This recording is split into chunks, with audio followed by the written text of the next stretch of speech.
ये है दिल्ली दर्पण। दर्शकों नमस्कार, जय हिंद। आप देख रहे हैं दिल्ली दर्पण टीवी। दर्शकों, पिछले कई दिनों से लगातार एक चर्चाएं चल रही हैं। चर्चाएं ये थी कि दिल्ली एमसीडी के अंदर अब जो है स्टैंडिंग कमेटी भी बन चुकी है और दिल्ली के अंदर ट्रिपल इंजन की सरकार भी बन चुकी है, तो दिल्ली का विकास तेजी से होगा। ये तमाम चर्चाएं चल रही थी। उसी के तहत दिल्ली स्टैंडिंग कमेटी की पहली बार 3 साल के बाद बैठक हुई, जिसमें लगभग 102 प्रस्ताव प्रस्तुत किए गए और उनमें से महज 25 प्रस्ताव ही पास हो पाए। वो भी जो 25 प्रस्ताव पास हुए हैं, वो अधिकतर प्रस्ताव एमसीडी के इंटरनल चीजों से जुड़ी हुई हैं। किसी भी सार्वजनिक स्तर पर जनता के फायदे के लिए कोई बड़ा प्रस्ताव पास नहीं हो पाया।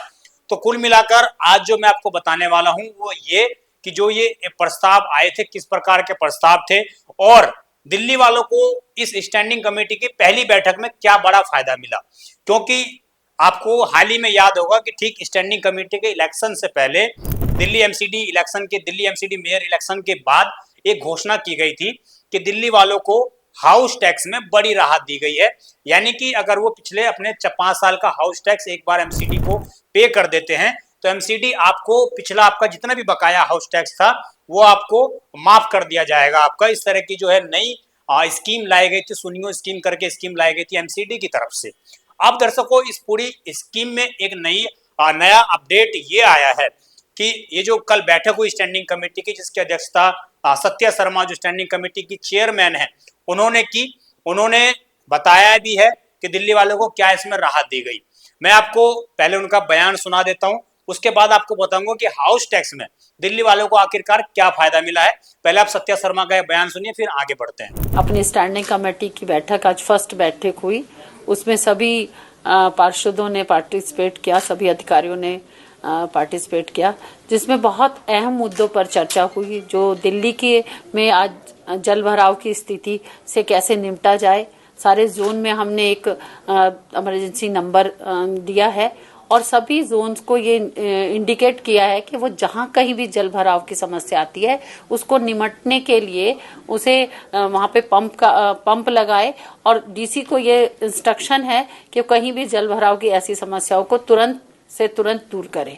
इस स्टैंडिंग कमेटी की बैठक में एक महत्वपूर्ण निर्णय लिया गया जो दिल्ली की जनता के हितों को देखते हुए हाउस टैक्स पे जो उन्हें 10% की हम छूट देते थे उसे 30 दिन के लिए और बढ़ा दिया गया, ताकि ज्यादा से ज्यादा लोग इसका फायदा उठा सकें और जनता अधिक से अधिक टैक्स पे कर सके। वो अपने टैक्स को समय पर पे करें और अपने निगम की आय को बढ़ाने में सहयोग करें। तो दर्शकों, जैसा कि आपने सुना कि सत्या शर्मा ने बताया कि दिल्ली के अंदर जो हाउस टैक्स जो लोग भरते हैं उनको पहले से ही बीजेपी का जब दिल्ली में मेयर बना तो उसके बाद ये घोषणा की गई कि भाई आपको अगर आप 5 साल का हाउस टैक्स भर देते हैं तो आपको किसी भी प्रकार का पहले का बकाया नहीं देना पड़ेगा, अगर आपका कोई बकाया हाउस टैक्स है तो। इसके अलावा जो कूड़ा टैक्स था वो भी हटा लिया गया था, जिसको यूजर चार्ज कहा जा रहा था उसको भी हटा दिया गया था। अब जो कल सत्या शर्मा ने मीटिंग की, जो कमेटी में कल फैसला लिया गया स्टैंडिंग कमेटी में, उसमें ये बात निकल कर आई है कि आने वाले पहले 30 जून तक तारीख थी कि दिल्ली वालों को हाउस टैक्स अगर वो भरते तो 30 जून तक उनको 10% की एक्स्ट्रा छूट दी जाती। यानी कि अगर आप 5 साल का हाउस टैक्स जितना भी भर रहे हैं तो उसमें 10% की आपको छूट दी जा रही थी 30 जून तक, परंतु अब उस समय सीमा को बढ़ाकर 31 जुलाई कर दिया गया है।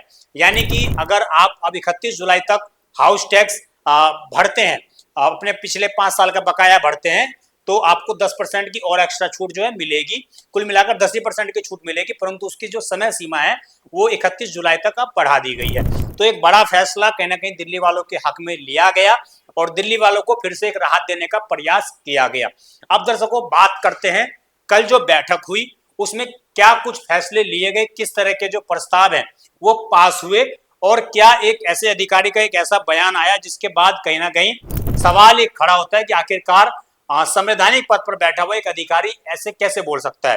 कल चूंकि कुछ ऐसी घटनाएं भी घटित हुई जिसमें मीडिया को, जो स्टैंडिंग कमेटी की बैठक थी उसमें अलाउ नहीं किया गया था, तो उसको लेकर भी विपक्ष हमलावर था कि लोकतंत्र में जो पार्टी संविधान काला दिवस मनाती है, संविधान काला दिवस के रूप में मनाती है इमरजेंसी को, वही पार्टी मीडिया को अपने स्टैंडिंग कमेटी में जो बैठक हो रही है उसमें अलाउ नहीं कर रही है। हालांकि सत्ता पक्ष का तर्क ये था कि जो चीजें अंदर डिस्कस हो रही है उनके बारे में जानकारी नहीं होनी चाहिए, तो इस तरह की बातें थी। परंतु जो कल जो प्रस्ताव पास हुए, मैं एक बार उन प्रस्तावों पर आपको बताए चलता हूँ किस किस तरह के प्रस्ताव जो है कल पास हुए। इसमें पहला था एमसीडी वाहनों के लिए 4.92 से 5.22 लाख करोड़ के सीएनजी कार्ड खरीदने की मंजूरी दी गई है। इसके अलावा हिंदुरा अस्पताल सुरक्षा एजेंसी का कार्य विस्तार किया गया है और राजन बाबू टीबी अस्पताल व हिंदुरा अस्पताल में अनुबंधित एमटीएस का कार्य विस्तार किया गया है। इसके अलावा वजीराबाद व लाल कुआं चुंगी के निगम स्कूल की नई इमारत का निर्माण की मंजूरी दी गई है। इसके अलावा एमसीडी वाहनों के लिए डीजल खरीदने की मंजूरी दी गई है। वहीं निगम के मालियों की सेवा का 2 माह के लिए विस्तार किया गया है। इसके अलावा मच्छरों के लिए कीटनाशक दवाई खरीद को मंजूरी दी गई है।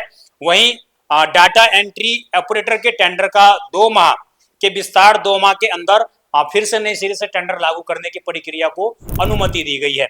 इसमें जो दर्शकों आपने जितने भी ये फैसले सुने जो मैंने आपको बताए, इसमें कहीं भी एक ऐसा फैसला नहीं था जिससे कि जनता को बड़े स्तर पर फायदा पहुंच सके। तो पहली स्टैंडिंग कमेटी की बैठक थी 3 साल में, 102 प्रस्ताव थे, उसमें से महज 25 प्रस्तावों को ही मंजूरी मिल पाई।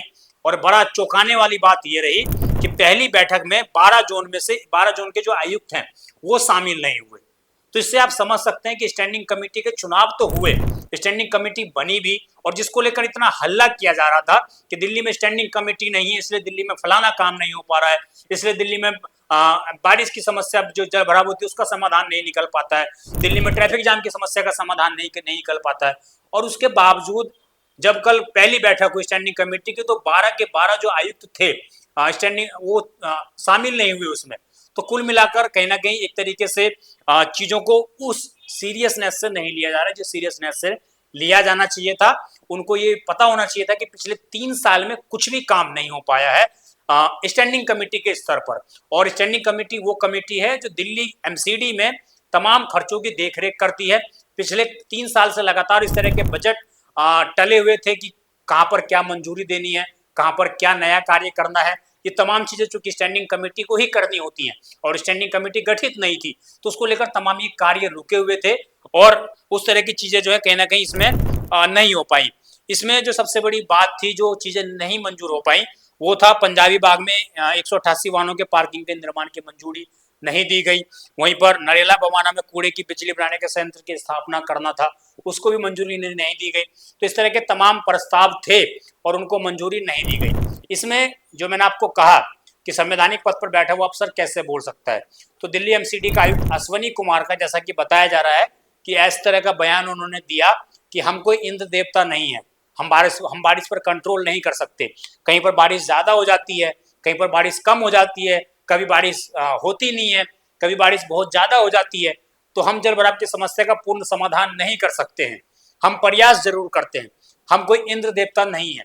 इस तरह के बयान एमसीडी आयुक्त के हैं। तो उसके बाद आप कार्यों की सीरियसनेस दिल्ली के अंदर समझ सकते हैं कि किस बेसिस पर, किस गंभीरता के साथ दिल्ली एमसीडी कार्य जमीनी स्तर पर कर रही होगी। और जैसा कि आप सभी ने देखा होगा कि जितने भी पहले बारिश हुए हैं दिल्ली में, तमाम बारिशों में तमाम सरकारों के दावों के बावजूद जल भराव की समस्या को देखा गया है।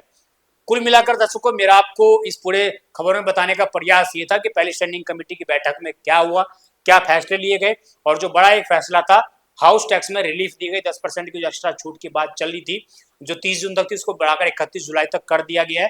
तो दिल्ली वालों को एक बड़ी राहत है। और इसमें मैं आपको एक वेबसाइट बताया चलता हूँ, जो जिस वेबसाइट पर आप जो है अपना हाउस टैक्स भर सकते हैं। जिनको अभी तक नहीं जानकारी है तो आपको गूगल पर जाकर https://mcdonline.nic.in और /ptmmcd/web/citizen/info टाइप करना है। उसके बाद आप दिल्ली एमसीडी के ऑफिशियल हाउस टैक्स वाली वेबसाइट पर चले जाएंगे, जहां से आप अपना हाउस टैक्स फिल कर सकते हैं और जो भी 10% का डिस्काउंट मिल रहा है उसका बेनिफिट आप उठा सकते हैं। तो ज़्यादा से ज़्यादा आप लोगों से अनुरोध भी रहेगा कि चूंकि एमसीडी घाटे में भी है तो आप लोग हाउस टैक्स भरिए, और जो लोग इसमें जो इस दायरे में आते हैं तो और अपने इस फायदे का भी फायदा उठाइए। आपकी जो भी पूरी खबर पर राय हो कमेंट अवश्य करेगा, आपके मन में कोई सवाल हो कमेंट अवश्य करेगा। आप देखते रहें दिल्ली दर्पण टीवी। मैं विजय ठाकुर, धन्यवाद। लेटेस्ट खबरों के लिए सब्सक्राइब करें हमारा YouTube चैनल या फिर लॉग ऑन करें www.delhidarpantv.com। खबरों की कवरेज और विज्ञापनों के लिए संपर्क करें।